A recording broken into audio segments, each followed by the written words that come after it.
Vedä nyt, muumipeikko. Mutta muista olla varovainen. Se laukeaa helposti. Tämä tekee hyvää. Alkaa valjeta.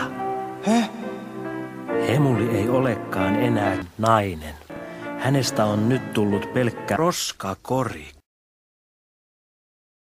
Ja minä haluan... Ketä? No sinua. Miksi? Koska olet lihansyöjä. Minulla on Muumipekkolle yllätys, joka varmasti piristää häntä. Muumipekko, mikä sinua vaivaa? En näe aukkoa. Ehkä se on hieman tuonne päin. Mitä nyt? Luulin, että et tulekaan. Minä lähden nyt Muumipeikolle, hei hei. Odota! Minun täytyy saada...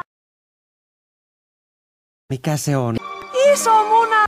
Niin, onhan se hiukan iso myyllejä minulle. Isä, saatko sinä äitiä? Jaa. Kyllä minä saan.